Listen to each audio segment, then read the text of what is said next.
আসসালামু আলাইকুম। সকলকে আমন্ত্রণ আনন্দ টিভি সংবাদে। আপনাদের সঙ্গে আছি আমি সুমাইয়া আজাদ। দেশ আজ উন্নয়নের মহাসড়কে, পিছিয়ে নেই রংপুর জেলাও। মঙ্গা শব্দটি দূরবীন দিয়েও খুঁজে পাচ্ছে না রংপুরবাসী। একটা সময়ের অবহেলিত এ জেলায় প্রধানমন্ত্রী শেখ হাসিনার হাত ধরে হয়েছে অভাবনীয় উন্নয়ন। উত্তরের মানুষদের অভিমান ও অভিযোগগুলো গুরুত্ব সহকারে নিয়েছেন খোদ প্রধানমন্ত্রী নিজেই। তাই এমন পরিবর্তন বলছেন রংপুরের সর্বমহল। মাহফুজ আলম প্রিন্সের প্রতিবেদনে আরো জানাচ্ছেন মোস্তফা কামাল তোহা। দেশের অন্যতম ঐতিহ্যবাহী জেলা রংপুর দীর্ঘদিন ধরে অবহেলিত ছিল যে জেলা। 2008 সালে নির্বাচনী ইশতেহারে প্রধানমন্ত্রী শেখ হাসিনার দিন বদলের সনদে পাল্টে গেছে রংপুর। তারই বলিষ্ঠ নেতৃত্বে দরিদ্র থেকে উন্নয়নশীল দেশে পরিণত হয়েছে বাংলাদেশ। ভুলে গেছে রংপুরের মানুষ মঙ্গা নামের সেই শব্দটি। 2008 নির্বাচনে জয়ী হয়ে 2009 সরকার গঠন করেছে। সরকার গঠন করার পর থেকে আজ পর্যন্ত আল্লাহর রহমতে কোনো মঙ্গা হয় নাই, খাবার কোনো কষ্ট হয় নাই, ফসল উৎপাদন হচ্ছে, খাবারের ব্যবস্থা আমরা করতে পেরেছি। তবে বিগত 12 বছরে রংপুর জেলা ভাসছে উন্নয়নের জোয়ারে। রংপুর বিভাগ ঘোষণা, বেগম রোকেয়া বিশ্ববিদ্যালয় স্থাপন, রংপুর পৌরসভাকে সিটি কর্পোরেশনের উন্নতিকরণ, পীরগঞ্জে মেরিন একাডেমি স্থাপন, গ্রামীণ অসহায় মানুষদের জন্য নির্মিত পল্লী জনপদ ও বেকার যুবক যুবতীদের কর্মসংস্থানের আস্থার প্রতীক তারাগঞ্জের পল্লী উন্নয়ন একাডেমি স্থাপন। প্রতিষ্ঠিত হয়েছে রংপুর মেট্রোপলিটন পুলিশ ও বিভাগীয় কার্যালয়ের সদর দফতর, হয়েছে জেলা মহিলা ক্রীড়া সংস্থা, অত্যাধুনিক শিশু হাসপাতাল। এছাড়াও উদ্বোধনের অপেক্ষায় রয়েছে জেলা শিল্পকলা একাডেমি। এছাড়াও তিস্তা নদীর ওপর নির্মিত বহুল কাঙ্ক্ষিত গঙ্গাচড়ায় শেখ হাসিনা দ্বিতীয় তিস্তা সেতুই এ উন্নয়নের উদাহরণ। রংপুরের পুত্রবধূ মাননীয় প্রধানমন্ত্রী জননেত্রী শেখ হাসিনা তিনি রংপুরের উন্নয়নের দায়িত্ব নিয়েছেন। তারই ধারাবাহিকতায় আমরা রংপুরে বিভাগ পেয়েছি, বিশ্ববিদ্যালয় পেয়েছি। রংপুর আগামী দিনে বাংলাদেশের মধ্যে একটা সমৃদ্ধ অঞ্চলে পরিণত হবে। আমাদের বিশ্বাস, আমাদের নেত্রী বঙ্গবন্ধু কন্যা শেখ হাসিনা উনি যতদিন উনি রাষ্ট্র ক্ষমতায় থাকলে অবশ্যই বাংলাদেশ এগিয়ে যাবে। এবং মাননীয় প্রধানমন্ত্রী কিন্তু আমাকে আশ্বস্ত করেছেন যে রংপুরের উন্নয়নের দায়িত্ব তার। উনি রংপুরের বাস্তবসম্মত প্রজেক্ট ওনার কাছে উপস্থাপন হলে উনি বরাদ্দ দিতে কোনো কুণ্ঠাবোধ করবেন না। সেই হিসাবে রংপুরের মানুষের এটা আশার আলো। যোগাযোগ ব্যবস্থার উন্নয়নে সাসেক 9 প্রকল্পের অধীন জাতীয় মহাসড়ক 4 লেনে উন্নীত করার এ কাজের সময়সীমা নির্ধারিত হয়েছে 2022 সালের জুন মাসে, বললেন নির্বাহী প্রকৌশলী সড়ক ও জনপথের এ কর্মকর্তা। সাসেক 2 প্রকল্পে অধীনে এলেঙ্গা থেকে শুরু করে রংপুর পর্যন্ত রাস্তাটি 4 লেন হবে। আমাদের রংপুর জেলায় WP12 এর অধীনে প্রায় 24 কিলোমিটার সড়ক উন্নীতকরণ করা হবে।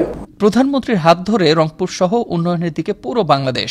রংপুরকে ঢেলে সাজানো সহ গ্রামীণ জীবনে এসেছে নানান পরিবর্তন, জানালেন গণশিক্ষা প্রতিমন্ত্রী জাকির হোসেন।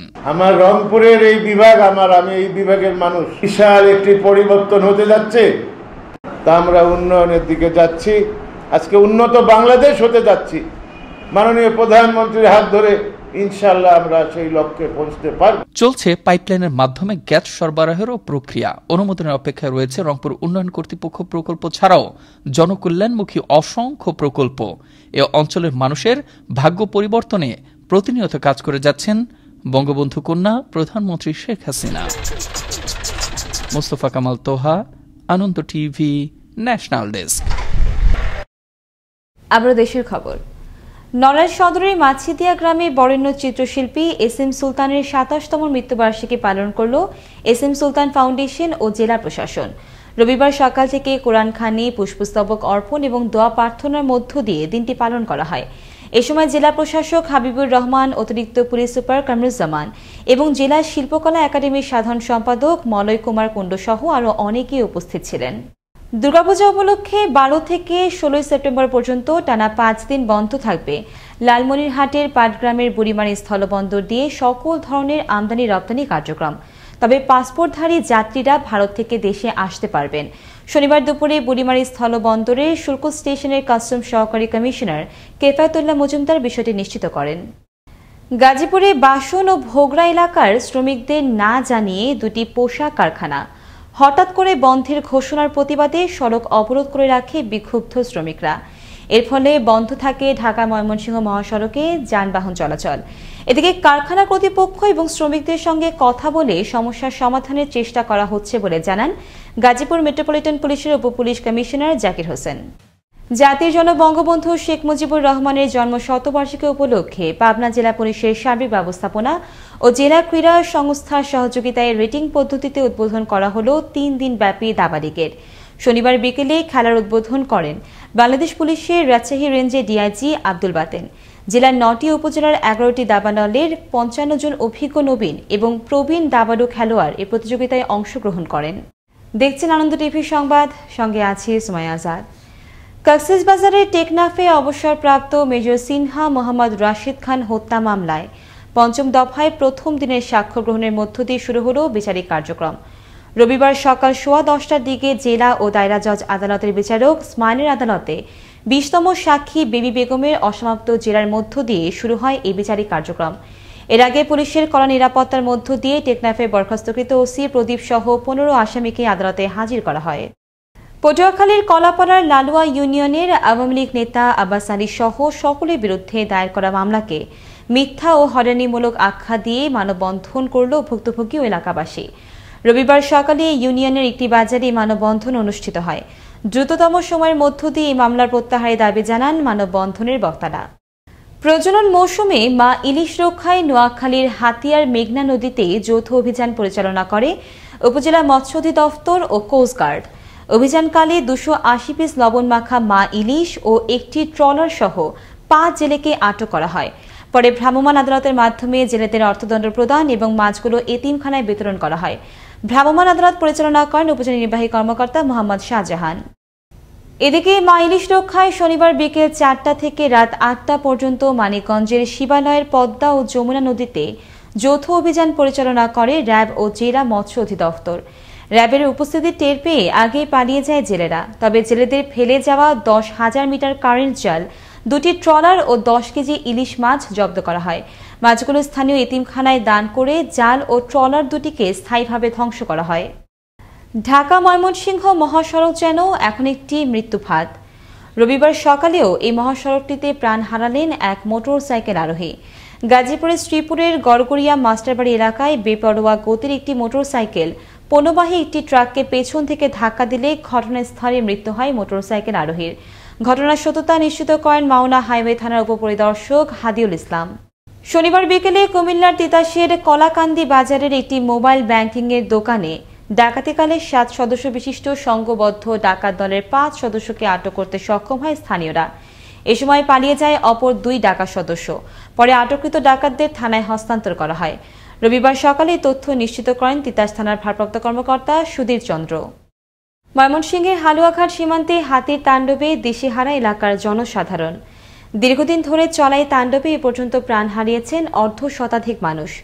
অভিযোগ উঠেছে সীমান্তের কাঁটাতারের বেড়া খুঁড়ে দিয়ে বাংলাদেশে হাতি প্রবেশ করাতে সহায়তা করছে বিএসএফ। এমতো অবস্থায় হাতির তাণ্ডব থেকে পরিত্রাণ পেতে বিজিবি ও বন বিভাগকে পদক্ষেপ নেওয়ার তাগিদ স্থানীয় জনপ্রতিনিধিদের। ওমর ফারুক সুমনের প্রতিবেদনে আরো জানাচ্ছেন নয়নমণি।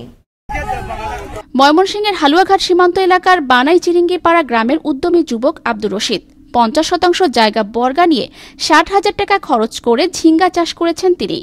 ঝিঙ্গার ফলন যখন শুরু হয় এমন সময় ভারতের মেঘালয় রাজ্য থেকে বাংলাদেশের সীমান্ত এলাকায় অবস্থান নেয়া শতাধিক বন্য হাতির তাণ্ডব চালিয়ে বিনষ্ট করে দেয় তার এ সবজির বাগান। এতে মহাবিপাকে আব্দুর রশিদ। 60,000 টাকা খরচ শুনলাম আমার ঝিঙ্গা ধরে, ওই মুহূর্তে হাতি এসে আপনারা ঝিঙ্গা খাতের লতা পাতা সহ সম্পূর্ণ খাইয়া দিছে। শুধুই আব্দুর রশিদ নয়, সীমান্ত এলাকায় হাতির পালের তাণ্ডবে বিনষ্ট শত শত একর ফসলি জমি। সূর্য ডুবে গেলেই সীমান্তবাসীর মনে বিরাজ করে আতঙ্ক। হাতিরা যখন আসে তখন আমাদের অন্তরগুলি কেঁপে ওঠে, জি পুরুষ ছেলে সন্তানগুলি সমস্ত বিছনা থেকে আতঙ্কের চিৎকার মেরে ওঠে। এই খেতটা 4-5 বার খাই আসছে, খাওয়ার পরে আমি আর কিছু এক মুঠ ধান নেওয়ার আশা নাই। হাতি নামার এ দৃশ্য গত কয়েক যুগের। হাতির তাণ্ডব রোধে মশাল ছাড়া নেই কোনো কার্যকরী পদক্ষেপ। আয়ে যায় এরকম করে জায়গা এবার আর যাইতেছে না। এবার মনে করেন যে 3 মাস এক মতন টানার পর জ্বালাইতেছে। রাতের বেলা আইয়ে আগে তো ঘর বাড়ি তুলতো, এখন বন্ধ হয়েছিল আছে, এখন বাড়িতে যায় না। এখন মনে করেন যে এই আক্রমণ করতেছে, অনেক করতেছে। আমরা তখন চল বাড়ি বাড়ি ঘরে আমন ধান যখন শেষ হয়ে যায়, বন্ধে যখন কোনো আবাদ থাকে না, তখন বাড়ি করে হামলা দেয়। সীমান্তের কাঁটাতারের বেড়া উন্মুক্ত করে দিয়ে বাংলাদেশের প্রবেশের সুযোগ করে দেয় ভারতীয় সীমান্ত বাহিনী, এমন মন্তব্য এই জনপ্রতিনিধির। হাতি যখন আক্রমণ করে তখন ভারত তার সীমানা গেটটি খুলে দেয়। এখন এটি এত একটি জটিল প্রক্রিয়া হয়ে দাঁড়িয়েছে আমাদের মধ্যে। আমরা ইতিমধ্যেই সরকারের ঊর্ধ্বতন কর্মকর্তাদের সাথে বিষয়টি নিয়ে কথা বলেছি। বিজিবি আর বন বিভাগের কার্যকরী পদক্ষেপ গ্রহণ করলেই বন্ধ হতে পারে হাতির তাণ্ডব, মন্তব্য এ কর্মকর্তার। প্রতি বছর একটি নির্দিষ্ট সময় কিছু সংখ্যক হাতি আসে এবং এখানে ফসলের ক্ষতি হয়, মানুষের জানমালের ক্ষতি ঘটনাও ঘটেছে। বন বিভাগ এবং বিজিবির পক্ষ থেকে যদি ওনারা বিশেষজ্ঞ টিম দিয়ে এটি একটি স্থায়ী সমাধানের পথে যেতে পারে। হাতে মানুষের বাঁচা মরার লড়াইয়ের এ যুদ্ধ গত কয়েক যুগের। বাঁচার এ লড়াইয়ে প্রাণ হারিয়েছে বহু মানুষ। তাই এই সময় একটু হলেও স্বস্তি পেতে চান সীমান্ত এলাকার বাসিন্দারা। নয়নমণি, আনন্দ টিভি, ন্যাশনাল ডেস্ক। এবার আবহাওয়া সংবাদ।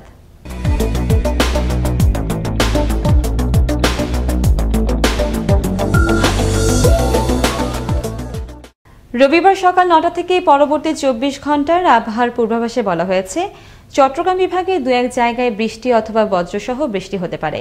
এছাড়া দেশের অন্যান্য স্থানে অস্থায়ীভাবে আংশিক মেঘলা আকাশ সহ আবহাওয়া শুষ্ক থাকতে পারে।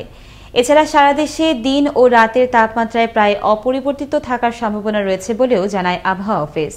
এই ছিল এখনকার মতো। আনন্দ টিভির সংবাদ দেখুন প্রতিদিন বিকেল ৫টা ৩০ মিনিট এবং রাত ৯টা ৩০ মিনিটে। আনন্দ টিভির সঙ্গে থাকার জন্য সকলকে ধন্যবাদ।